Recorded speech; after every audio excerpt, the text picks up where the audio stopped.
Land 5 तारी birth of टांगसन के इस एपिसोड की शुरुआत में हम देखते हैं कि फादर जो होते हैं ये कहते हैं कि फ्यूचर में जो सबसे बड़ी मुश्किल का तुम सामना करोगे वह एंसेस्ट्रल कोर्ट में काउंसिल का अप्रूवल होगा, क्योंकि जब किसी मेन सिटी का सिटी मास्टर बदलता है तो उसको एंसेस्ट्रल कोर्ट की काउंसिल के द्वारा रिकॉग्नाइज किया जाना होता है। हालांकि हमारे रेस के लिए वो भी बिना एक एम्परर के एक काफी ज्यादा खतरनाक कंपटीशन होगा और एंसेस्ट्रल कोर्ट के रूल्स के अनुसार सिटी मास्टर की पोजीशन को इनहेरिट करने के ठीक 1 साल के अंदर जियाओ मई को हर हाल में एंसेस्ट्रल कोर्ट में रिपोर्ट करना ही होगा और उसी समय कोर्ट जो है इस चीज की जांच पड़ताल करेगी और कंफर्म करेगी क्या वो कैरिड सिटी की लॉर्ड बनने के लिए काबिल है या नहीं। और ये सिर्फ तभी इनहेरिट कर सकती है जब कम से कम आधे ग्रेट डीमन एम्परर्स इसके लिए एग्री हो जाएं। तो इस पर टांगसन जो होता है ये कहता है कि तो मतलब कि जो डिसीजन है वो बस ग्रेट डीमन एम्परर्स के बीच में बनेगा और क्या इसमें हेवनली स्पिरिट एम्परर इन्वॉल्व नहीं होंगे। तो इस पर फादर जो होता है ये कहते हैं कि वो लोग सेम नेशन से नहीं है, इसी वजह से स्पिरिट मॉन्स्टर्स जो है वो डीमन मॉन्स्टर्स के इंटरनल अफेयर्स को कंट्रोल नहीं करते हैं। और हाँ बिल्कुल, जो 9 ग्रेट डीमन किंग्स हैं तो इनमें से 5 के सपोर्ट को इंश्योर करने की जरूरत पड़ेगी सफल होने के लिए। और आज तुमने मेहंगते को काफी सीरियसली इंजर्ड कर दिया है और इससे तुमने काफी बुरी तरीके से ड्रैगन क्लैन को नाराज कर दिया है। तो मुझे लगता है कि क्रिस्टल डीमन एम्परर और डार्क डीमन एम्परर का जो सपोर्ट है वो एक तरीके से जा चुका है। और वैसे तो क्रिस्टल डीमन एम्परर जो है वो बूढ़ा हो गया है, लेकिन जब तक कि वो अभी भी जिंदा है तो यहाँ पे कोई सी भी एग्जिस्टेंस क्यों ना हो वो इसकी बातों को अहमियत जरूर देंगे। और इस चीज को सुनकर टांगसन सोचता है कि क्रिस्टल ग्रेट डीमन एम्परर जो है शायद ये इतना जरूरी नहीं कि वो इतना प्रिडिक्टेबल ही हो, क्योंकि इस एम्परर ने मुझे एक अंडे को संभाल के रखने के लिए कहा था उसके लिए। और जो जिंजिंग का उसके साथ रिलेशनशिप है तो सच में कह पाना काफी ज्यादा मुश्किल है कि बाद में उसके साथ किस तरीके का रिलेशनशिप निकल के आएगा। और फादर बताते हैं कि एंशिएंट टाइम से फीनिक्स डीमन क्लैन और पिकॉक डीमन क्लैन जो है ये हमेशा से ही कम्पीट करते आ रहे हैं कि आखिर इनमें से कौन किंग है। तो इस वजह से इमोर्टल ग्रेट डीमन एम्परर जो है वो पक्का यही चाहते होंगे कि हमारा जो पिकॉक डीमन क्लैन है वो सिटी लॉर्ड पोजीशन से हट जाए। इसी वजह से तुम्हें अभी के लिए इसे भी काउंट करने की कोई जरूरत नहीं है। और कुल मिला के यहाँ पे 3 ग्रेट डीमन एम्परर्स हैं जो कि एक तरीके से हमारे खिलाफ होंगे और इन तीनों को 9 से हटा दो तो अभी भी 6 बचे हुए हैं। तो इन 6 में से तुम्हें हर हाल में 5 का सपोर्ट हासिल करना ही होगा और ये काम वाकई में काफी ज्यादा डिफिकल्ट है। और इन सब में जो सबसे इम्पोर्टेंट है वो great demon emperor heavenly fox है, क्योंकि वैसे भी वो एंसेस्ट्रल कोर्ट का ट्रू रूलर है और यहाँ तक कि उससे भी बढ़कर वो फेट को डोमिनेट करता है। तो हेवनली फॉक्स के सपोर्ट की बात की जाए तो असल में मैं इसको लेके काफी कॉन्फिडेंट हूँ, क्योंकि जियाओ मई ने पहले ही हेवनली मैकेनिज्म की झलक दिखाना शुरू कर दिया है। तो इसी वजह से great demon emperor heavenly fox जो है वो इस चीज को लेके काफी क्लियर है कि उसको एक तरीके से फायदा ही होगा अगर वो इस तरीके के एलाई को अपने हेवनली फॉक्स क्लैन में ले जाता है। तो इसकी वजह से एंसेस्ट्रल कोर्ट को रूल कर पाना उसके लिए और भी ज्यादा आसान हो जाएगा। तो इस पर टांगसन जो होता है कहते हैं कि क्या सच में कोई फ्यूचर देख सकता है हेवनली मैकेनिज्म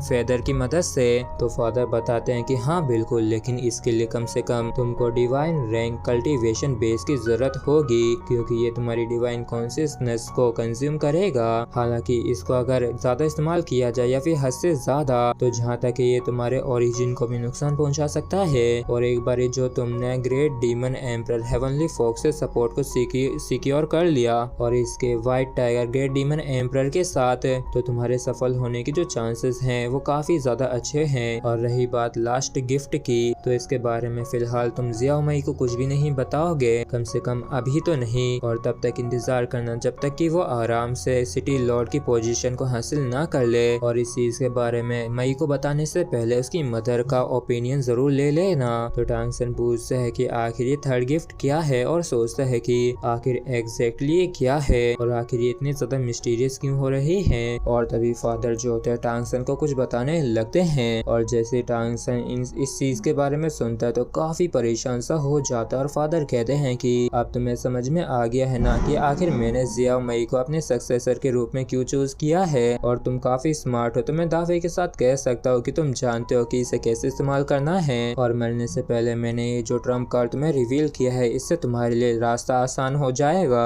जबकि सवटांगसन जो थोड़ा परेशान सा होता है और सोचता है कि एक डीमन किंग जो कि पहले ही अपनी मौत के काफी करीब है, लेकिन तब भी असल में इसके पास ऐसी एबिलिटी है जिससे कि ये पूरी ही सिचुएशन को कंट्रोल कर पा रहा है। ये तो वाकई में काफी अजीब है। और फिर ये पूछता है कि अब जब आपके पास ये ट्रम्प कार्ड है तो आखिर आप इसे समय से पहले क्यों रिवील नहीं कर रहे हैं। तो फादर जो होते हैं कहते हैं कि मेरा भी तो खुद का प्राइड है और मेरी रेस के खातिर मैं अभी भी ऐसे प्लान्स बना सकता हूँ, लेकिन पर्सनली कहूँ तो ऐसे पैतरों को इस्तेमाल करने का मेरा कोई भी इरादा नहीं और न ही मेरी कोई इच्छा है। और वैसे भी मेरे पास ज्यादा समय नहीं है जो कि मैं तुम्हें दे सकूं, इसलिए एंसेस्ट्रल कोर्ट एलाइट कंपटीशन के खत्म होते ही मैं तुम सभी को तुरंत ही कैरी सिटी लौटा के ले जाऊंगा। जबकि जियाओ मई जो है पूरी तरीके से तैयारी करेगी इनहेरिटेंस के लिए। तो टांगसन जो होता है कहता है कि हाँ मैं समझ गया, लेकिन अगर पॉसिबल हो तो मैं बस उम्मीद करता हूँ कि आप जितना हो सके उतना ज्यादा डिले करने की कोशिश करें, जिससे कि मुझे और भी बेहतर अच्छी तरीके से तैयारियां करने का मौका मिल जाएगा।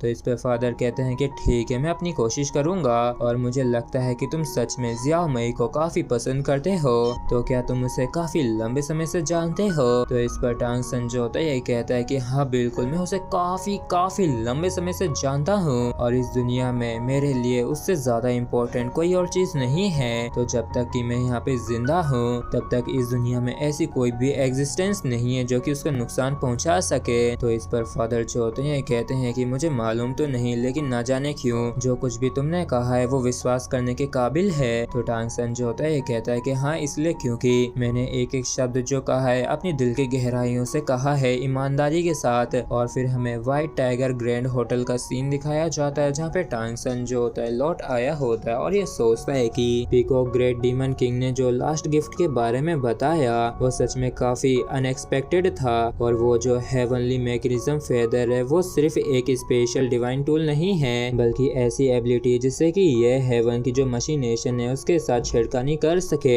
मगर ये जो डिवाइन आर्टिफैक्ट है ये इस्तेमाल नहीं होना चाहिए और हेवन सीक्रेट डांस ही है जिसकी वजह से उसने हेवनली मैकेनिज्म फेदर के ऊपर ध्यान दिया। और वैसे तो सूरा ब्लड स्वॉर्ड जो है वो हेवनली मैकेनिज्म फेदर से कहीं ज्यादा पावरफुल होती है, इसलिए मुझे कोई तरीका ढूंढना होगा जिससे कि मैं हेवनली मैकेनिज्म फेदर को डिस्ट्रॉय कर सकूं। और तभी मई गोंगसी का कॉल आ जाता है जिसको सुनते ही टांगसन काफी खुश हो जाता है और ये कहता है कि अब तुम कैसी और तुम्हारी बॉडी की हालत कैसी है। तो मई गोंगसी जो होती है कहती है कि मैं अब काफी अच्छी कंडीशन में हूँ और आज के गेम के लिए मैं एकदम ठीक हो जाऊंगी, लेकिन ब्रदर मुझे कल रात को काफी लंबा वाला सपना आया और ऐसा दिखता है जैसे कि मैंने काफी कुछ देखा और जब सुबह मुझे होश आया तो मैंने पाया कि असल में मैं तो रो रही थी, लेकिन इस चीज से फर्क नहीं पड़ता है कि मैं कितनी कोशिश करती हूँ, लेकिन फिर भी मैं उस ड्रीम को याद नहीं कर सकी कि वो आखिर किस बारे में था। और इस चीज को सुनकर टांगसन जो था खुश होता और मुस्कुराते हुए कहता है कि अगर तुम उसे याद नहीं कर सकती तो अपने ऊपर जोर मत डालो, शायद क्या पता वो तुम्हें बाद में याद आ जाए। और जहाँ तक है आज के मैच में मुझे फाइट नहीं करनी पड़ेगी, इसलिए मैं आके तुम्हें चीयर करूंगा। तो इसके लिए मई गोंगसी भी मान जाती है और फिर हम देखते हैं कि ये लोग भी एरिना में आ जाते हैं जहाँ पे टांगसन जो होता है ये कहता है कि मैंगते जो है वो कल काफी सीरियसली इंजर्ड हो गया था, इसलिए मुझे सच में आज लड़ने की कोई जरूरत नहीं है। और मई गोंगसी जो होती है पूछती है कि ब्रदर आखिर वो लास्ट मूव कौन सा था जिसे हमने लास्ट में कल परफॉर्म किया था।